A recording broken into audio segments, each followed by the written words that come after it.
اگر سیدھا سیدھا ترجمہ کیا جائے قائم کرو نماز، اور زمانے میں دیکھا کہ اہل بیت کا قافلہ جب دربار یزید میں پہنچا ہے، اس پورے کربلا سے شام تک کا جو سفر گزرا، کہیں کسی تاریخ کی کتابوں میں دکھا دو کہ بی بی زینب کی آواز کسی نے سنی، کسی بھی مقرر کی زبان سے سنا دو کہ بی بی زینب نے کچھ کہا ہو۔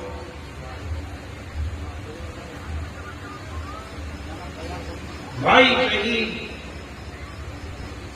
بیٹا شہید، سبراہ حق میں اپنی جانوں کا نذرانہ پیش کر چکے ہیں، لیکن زینب خاموش ہے۔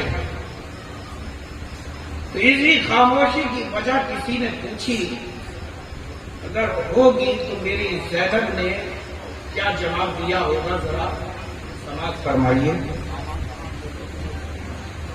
سبب خاموشی کا جو پوچھا گیا زینب سے،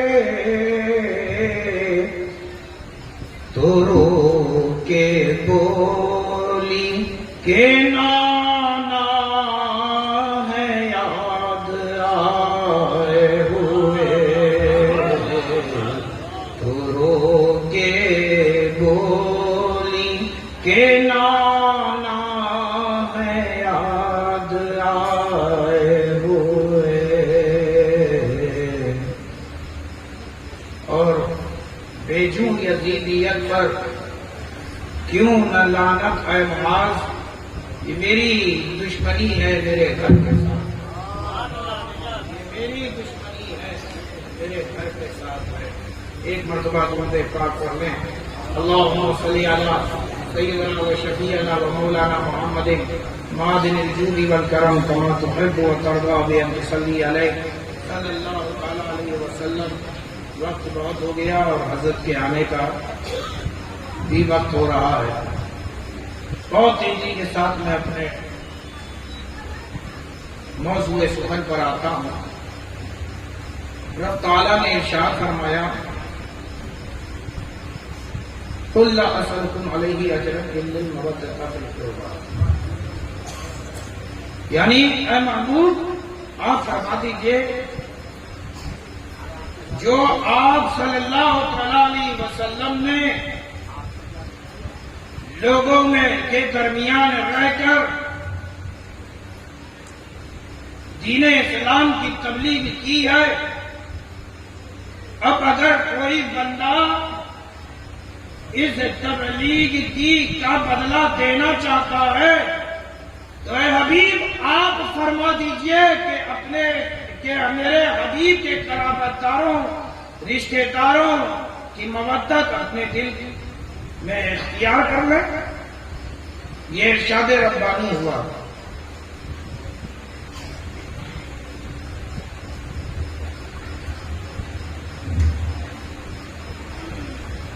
اب اسی لفظ قل کو سماعت کیجیے۔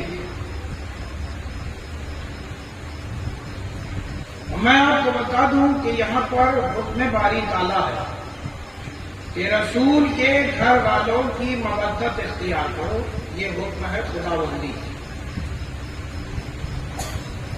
یہ میرے رب کا فرمان ہے، حکم ہے۔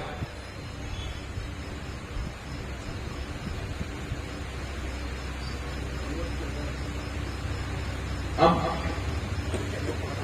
رب تعالیٰ کا حکم ہے، مودت اختیار کرو، اس کی رسول کے گھر والوں کی۔ تو یہ حکم فرض ہے یا واجب؟ یہ حکم فرض ہے یا واجب؟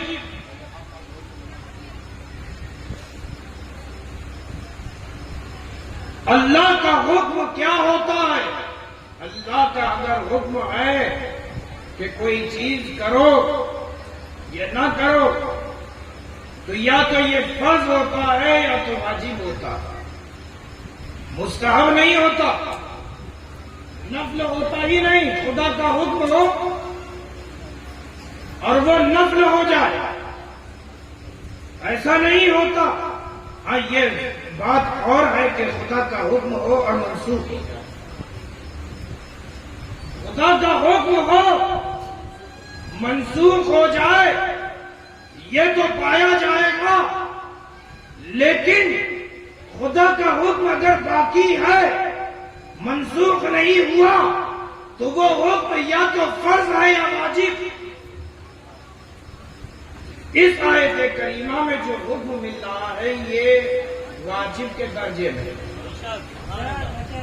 اب کوئی یہ کہے کہ خدا کا کلام اور اس میں خدا کا حکم، اور تم ہو بندے اور خدا کے کلام میں بتائیے کوئی درجات ہے؟ نہیں ہے۔ تو جب خدا کے کلام میں کوئی درجہ نہیں بتا سکتا کہ یہ کس درجے کا کلام ہے، تو یہ بندہ کیسے کہہ رہا ہے کہ یہ فرض کے درجے میں ہے، یہ واجب کے درجے میں، یہ فرض ہے یہ واجب ہے؟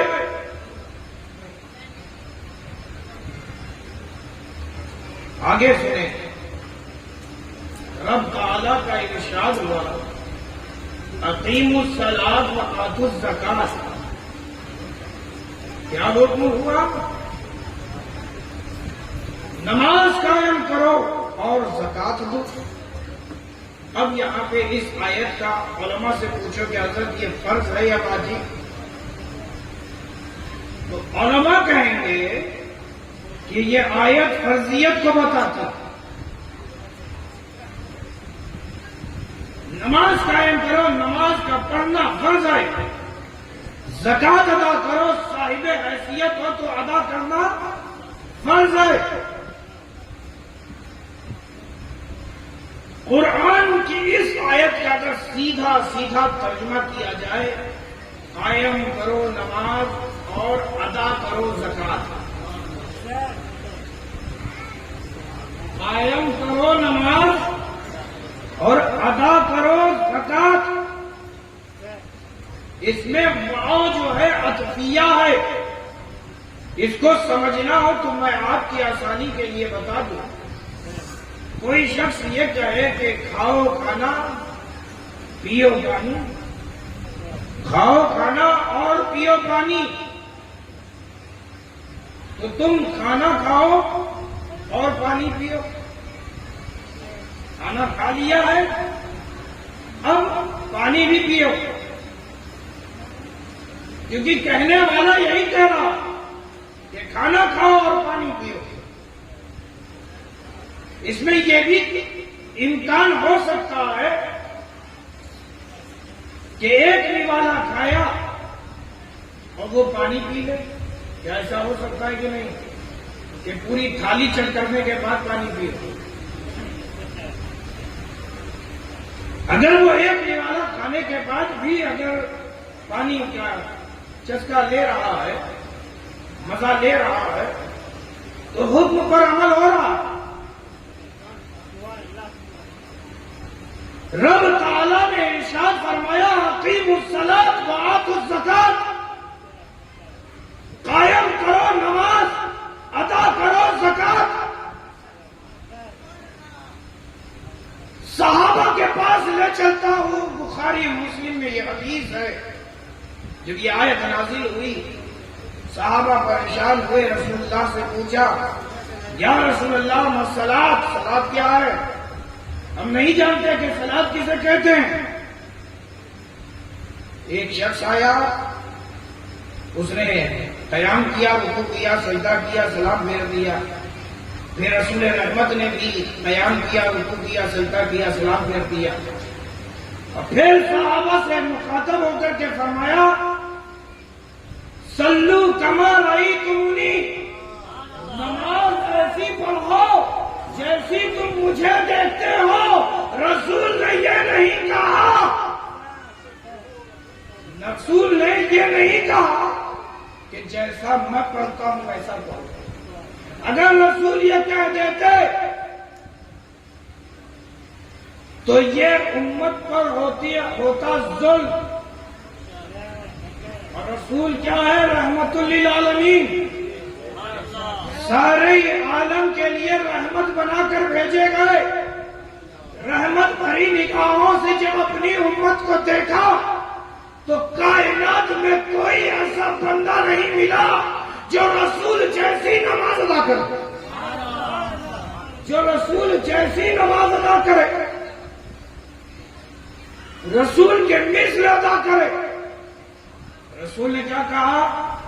نماز ایسی پڑھو جیسا تم مجھے پڑھتا دیکھتے ہو. تو یا رسول ارشاد فرما رہے ہیں عبادت کرو خدا کی، خیال میرا لے کے آؤ، مقبول ہوگی تمہاری نماز.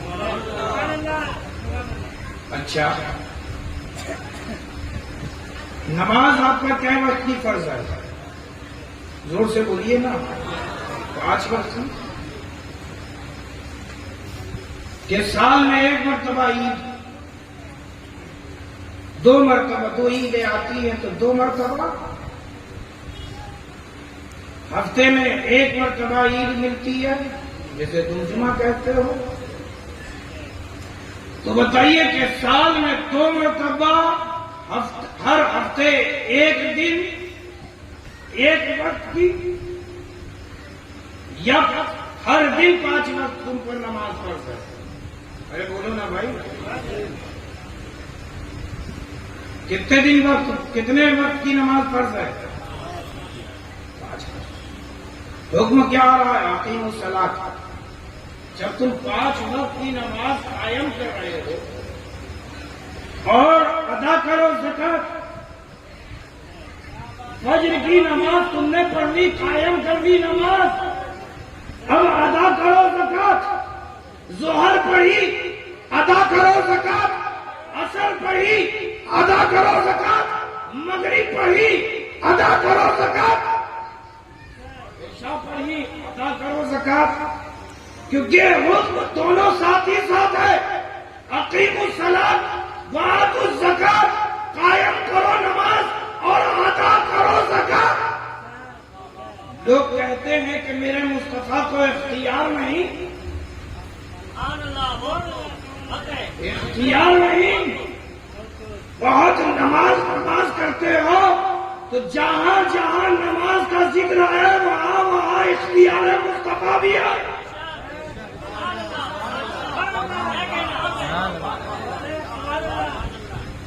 اختیار مصطفیٰ بھی ہے. نماز پڑھنے کا طریقہ مصطفیٰ نے تمہیں دیا. اختیار دے کے رب چاہ رہا کہ میرے بندے میری رات میں زکات ادا کریں. اختیار دے دیا مصطفیٰ کو کب ادا کریں، کون ادا کرے، کس کو دے تو ادا ہوگی اور کس کو نہ دے ادا نہیں ہوگی. یہ سارے اختیارات میرے مصطفیٰ کو کہیں بتا دیجئے کہ قرآن میں اس کی تشریح کی گئی ہے کہ نماز میں قیام ہے. کوئی ایک آیت بیان کر دے، کوئی اس طرح بتا دے جس طرح تم نماز پڑھتے ہو یہ پورا طریقہ قرآن میں موجود ہو. نہیں، رسول سے پوچھا گیا، رسول نے بتا دیا. رسول سے پوچھا گیا اے حبیب زکات کتنی ہم ادا کریں، کب کب ادا کریں؟ میرے مصطفیٰ اگر کہہ دیتے نصف ادا کرو اپنے مال کا تو نصف ادا کرنا ضروری ہے. میرے مصطفیٰ کہتے کہ تھوڑا تم رکھو باقی سب ادا کر دو، زکات ہے. اگر میرے مصطفیٰ کہتے اتنا ہی رکھو جتنے میں تم کھا پی سکو، باقی جو مال ہے وہ سب راہ خدا میں قربان کر دو، تو یہی اتنی ہی مقدار فرض ہوتی. لیکن میرے مصطفیٰ جامع رحمت نے فرمایا کہ سال میں 1 مرتبہ، سال میں 1 مرتبہ، اور وہ بھی کون؟ جو صاحب حیثیت ہو، مالدار ہو، جس کے مال پر حولان حول گزرا ہو، پورا مکمل 1 سال گزرا ہو اس پہ زکات فرض ہے کتنی 2.5%. اب سوچئے 100% تمہیں نماز پڑھنی زکات 2.5% ادا کرنا وہ بھی سال میں. نماز تمہیں ہر روز 100% ادا کرنی ہے کیونکہ فجر سے لے کے عشاء تک 24 گھنٹے یہ 5 وقت گھیرے ہوئے ہیں. تو 100% تمہیں رب کی عبادت کرنی ہے اور زکات صرف تمہیں سال میں 1 مرتبہ دینی ہے وہ بھی 2.5%. یہ اختیار مصطفیٰ ہے. عزیز دوستو یہ آیت فرض ہے فرضیت بتاتی ہے. اچھا یہ فرض یہ واجب کیوں اس کو جاننا چاہتے ہو؟ کون کون ہے جو اس کو جاننا چاہتا ہے کہ یہ فرض ہے یہ واجب ہے ایسا کیوں؟ تو میں آپ کو بتاؤں اقیموا الصلاۃ وآتوا الزکاۃ یا اس کے مثل جو آیتیں آئی ہیں جو آیتیں فرض آئی یہ نماز قائم کرنا نماز ادا کرنا زکات ادا کرنا کس کے لیے ہے؟ اللہ کے لیے. نماز اللہ کے لیے ہے زکات بھی اللہ ہی کے لیے ہے.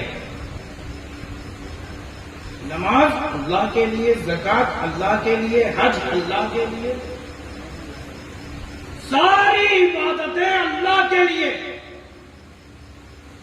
اللہ عبادت کرتا ہے کسی کی؟ ارے بولو نا بھائی.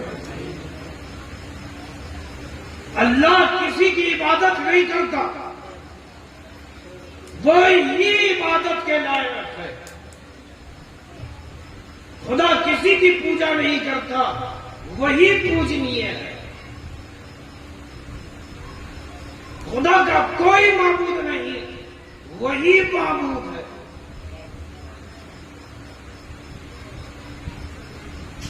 لیکن ایک عبادت ایسی ہے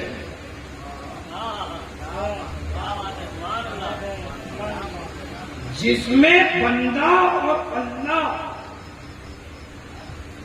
خدا بھی عبادت کر رہا بندے بھی عبادت کر رہے.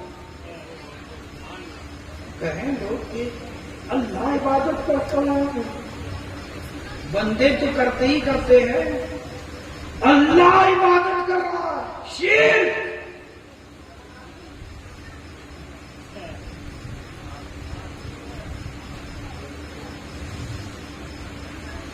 شرک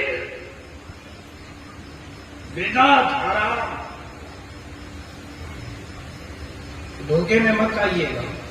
آج سن لیجیے اللہ بھی عبادت کرتا ہے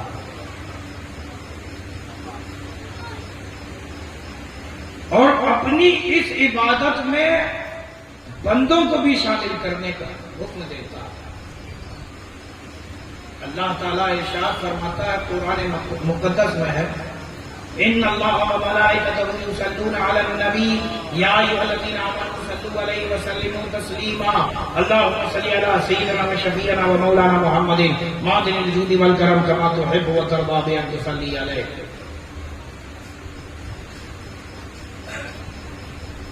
اللہ درود و سلام بھیج رہا ہے حبیب پر فرشتے بھی بھیج رہے ہیں. اے ایمان والو تم بھی بھیجو. اللہ نے حبیب پر درود و سلام بھیج رہا اور درود کے بارے میں آپ نے علماء سے یہ سنا ہوگا کہ یہ عبادت ہے یہ عبادت ہے. اور میں فرمان مصطفیٰ سے ثابت کر دوں کسی نے پوچھا یا رسول اللہ یا حبیب اللہ میرے لیے بہترین عبادت کیا ہے نماز پڑھ کے فارغ ہو جاؤں تو میں کیا کروں؟ تو اللہ کے پیارے محبوب نے فرمایا کہ تم مجھ پر درود بھیجو، تم مجھ پر درود بھیجو،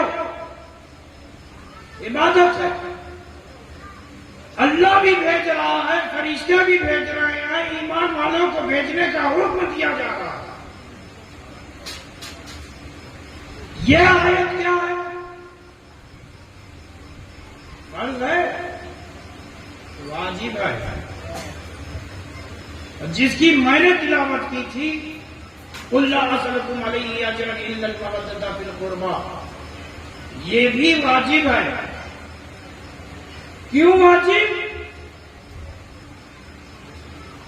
کیونکہ اللہ جس طرح اپنے محبوب پر درود و سلام بھیج کر بندوں کو حکم دے رہا ہے کہ تم بھی حبیب پر درود و سلام بھیجو، اسی طرح اللہ قرابت داروں سے رسول کی مودت کرتا ہے۔ بندوں کو بھی حکم دیا کہ رسول کے قرابت داروں سے مودت کرو۔ اب آپ یہ کہیں کہ اس سے کیا ہوا، یہ واجب کیوں ہو گیا، فرض کیوں نہیں رہا؟ تو میں آپ کو بتاؤں، اللہ جس طرح، میں آپ کو اور وضاحت کے ساتھ بیان کر دوں کہ اللہ کا درود بھیجنا اور ہے۔ جب درود کی نسبت اللہ کی طرف ہو تو اس کا معنی کچھ اور ہوتا ہے، جب فرشتے کی طرف ہو تو اس کا معنی کچھ اور ہوتا ہے، اور جب بندوں کی طرف درود و سلام کی نسبت کی جائے تو اس کا معنی کچھ اور ہوتا ہے۔ تو یہاں سے نتیجہ نکلا کہ اللہ کا درود و سلام بھیجنا حبیب پر کچھ اور ہے، بندوں کا بھیجنا کچھ اور ہے۔ اسی طرح خدا کا حبیب کے قرابت داروں سے مودت کرنا کچھ اور ہے اور بندوں کا مودت کرنا کچھ اور ہے۔ تو جس طرح اللہ کے برابر بندہ نہیں ہو سکتا، بندہ اللہ کے برابر نہیں ہو سکتا، کیونکہ اللہ حبیب پر درود و سلام بھیج رہا ہے، اس کے بھیجنے میں بندہ برابر نہیں، تو حبیب کے آل کو چاہنے میں بھی برابر نہیں برابر نہیں ہو سکتا۔ اب جب برابر ہو نہیں سکتا تو یہ اسی طرح ہوا کہ جیسا رسول رحمت صلی اللہ تعالی علیہ وسلم کی طرح کوئی نماز نہیں پڑھ سکتا، اسی طرح اللہ ہی کی طرح کوئی حبیب کی آل کی اور مودت نہیں کر سکتا۔ اچھا، آپ نے یہ بات سن لیا، اسی پہ میں اپنی تقریر ختم کر دوں گا۔ مودت کیا ہے، بس اسی کو سن لیجیے۔ مودت بہت سے علماء کرام مقررین حضرات سے آپ نے یہ سنا ہوگا کہ محبت عشق سے اس کی تعبیر کر کے گزر گئے، حالانکہ مودت کا معنی نہ محبت ہوتا ہے نہ عشق۔ مودت یہ کچھ اور ہی ہے، مودت یہ کچھ اور ہے۔ وہ کیا ہے؟ محبت کسے کہتے ہیں، عشق کسے کہتے ہیں؟ کوئی تم سے پوچھے تو تم محبت کی تعریف کیا کرو گے، عشق کی تعریف کیا کرو گے؟ کیونکہ محبت اور عشق زبان سے نہیں بتایا جاتا کہ ہم کتنی محبت کرتے ہیں، بلکہ اس کے حال سے واقف ہو جاتا ہے، اس کے حال سے واقف ہو جاتا ہے۔ حالات ہی اس کے بتا دیتے ہیں کہ وہ کتنی محبت کرتا ہے، عاشق ہے یا نہیں ہے۔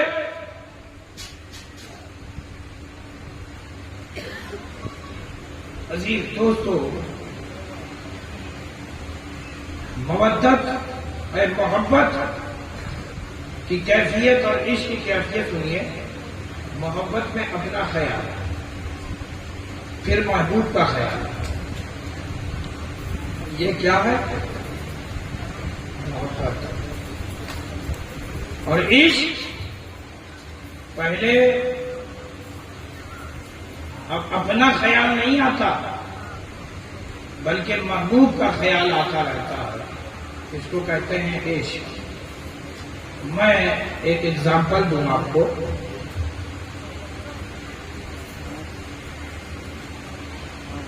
آپ نے سنا کہ آپ کے گاؤں، آپ کے شہر پیر صاحب آئے.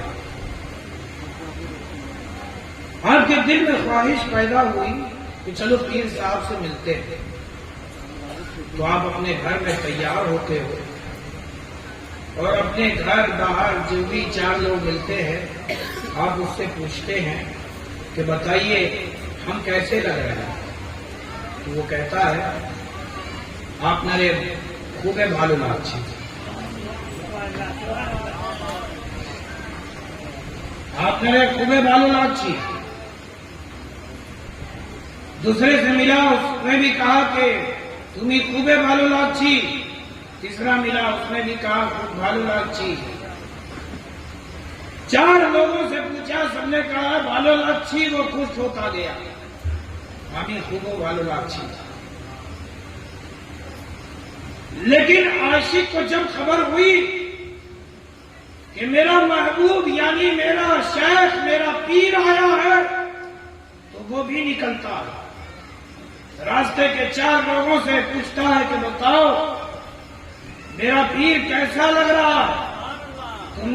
تمہیں کی دیکھ لو، تمہیں کی دیکھ لو. ہمار پیر بھالو لاچھی کے لاچھی نا. وہ کہتا ہے خوبے بھالو لاچھی. خوبے بھالو لاچھی. اس کا اٹھنا بھالو لاچھی، اس کا چلنا بھالو لاچھی، اس کا بیٹھنا بھالو لاچھی، اس کا مسکرانا بھالو لاچھی، اس کی ہر ادا بھالو لاچھی. خوبے بھالو لاچھی. تو جو محبت کرتا ہے اپنی تعریف سن سن کے خوش ہوتا ہے، لیکن عاشق اپنی تعریف نہیں سننا پسند کرتا. وہ سننا چاہتا ہے کہ بتاؤ میرا محبوب کیسا لگ رہا ہے. تو جب محبوب کا ذکر ہوتا ہے تو وہ مچل اٹھتا ہے. تو اسی کیفیت میں صوفی بسم اللہ جب آئے تو مست ہو گئے. اب جب مست ہوئے تو دنیا کا خیال نہیں کہ دنیا کیا کہہ رہی ہے. وہ تو اس کے حسن و جمال میں گم ہو گئے. عزیز دوستو، یہ محبت نہ عشق ہے نہ یہ عشق ہے نہ محبت. کیا ہے؟ اس سے بھی بلند چیز ہے. مودت کے بارے میں مفسرین کرام نے فرمایا. مفسرین کرام کا قول ہے، سماعت کیجیے گا. ایک مفسر نے کہا اس لفظ کی تشریح کرتے ہوئے، فرمایا کہ جو بندہ سانسیں لیتا اور زندگی سانسوں کے چلتے رہنے پر زندگی منحصر ہوتی ہے. اگر یہ سانسیں رک جائیں تو انسان زندہ نہیں رہتا بلکہ مر جاتا ہے. سانسیں چلتی رہیں انسان زندہ ہے، لیکن جب انسان مر جاتا ہے تو اس کی سانسیں تھم جاتی ہیں. جو اندر کی سانسیں ہیں اندر، باہر کی سانسیں باہر. جو اندر کی سانسیں ہیں وہ اندر رہ جاتی ہیں، باہر کی سانسیں باہر رہ جاتی ہیں، انسان مر جاتا ہے. تو مفسرین کرام فرما رہے ہیں کہ جس طرح انسان کے لیے سانسوں کا چلتا رہنا ضروری ہے اس کی زندگی کو بتانے کے لیے، اسی طرح خیال اہل بیت آتا رہنا چاہیے اس کے ایمان کے ثبوت کے لیے.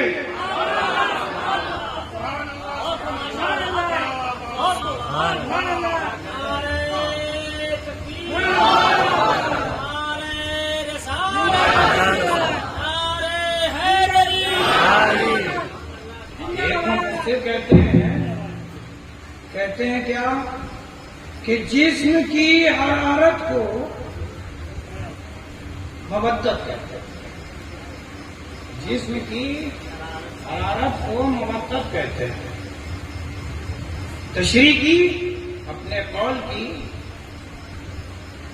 تو معلوم چلا کہ واقعی اسی کو مودت کہتے ہیں. حرارت یعنی گرمی. ہر انسان کا جسم گرم ہوتا ہے. نہ یقین ہو تو تھرمامیٹر اپنے منہ میں رکھ کر کے بغل میں رکھ کر کے ناپ لیجیے تو اس میں حرارت جو ہوگی آپ کے جسم کی وہ بتا دے گا. اور یہ حرارت کب پیدا ہوتی ہے؟ خون جسم میں دوڑتا ہے، خون جسم میں دوڑتا ہے، لیکن جب انسان مردہ ہوتا ہے، سانسیں تھم جاتی ہے تو یہ خون بھی دوڑنا بند ہو جاتا ہے. جب دوڑنا بند ہو جاتا ہے تو حرارت ختم ہو جاتی ہے. جسم کی گرمی جو جسم کی ہوتی ہے وہ ٹھنڈی میں بدل جاتی ہے. اب جو آپ مردے کا جسم چھوتے ہو تو بتاؤ جسم ٹھنڈا ہوتا ہے یا گرم؟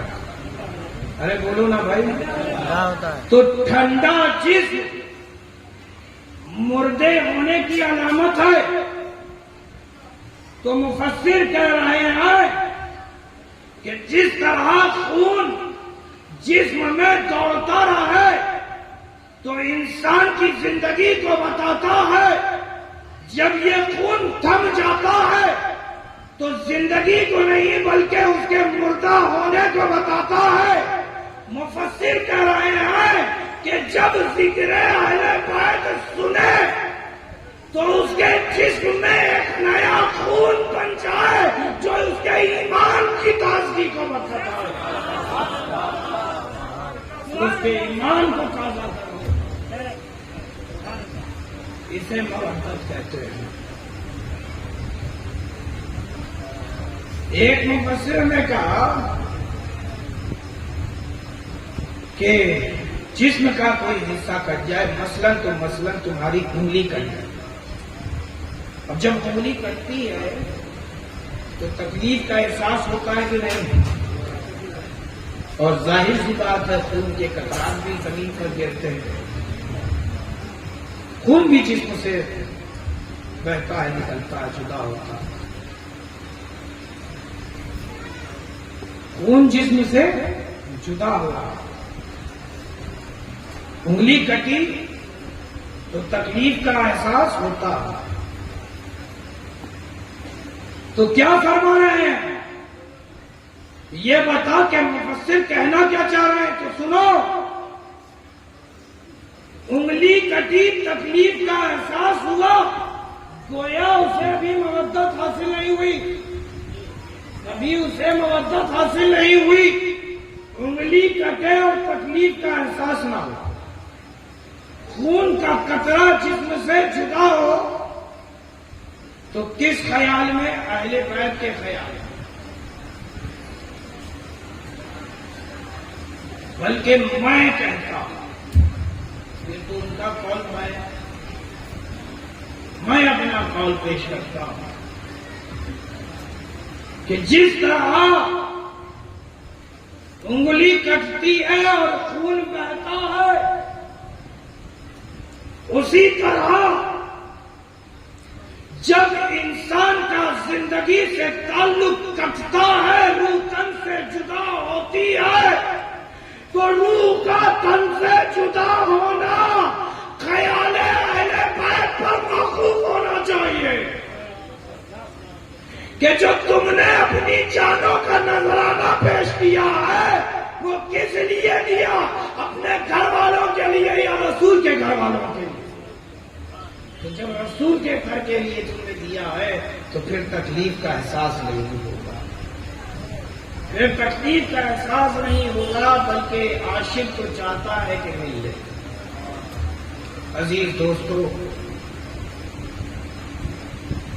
مودت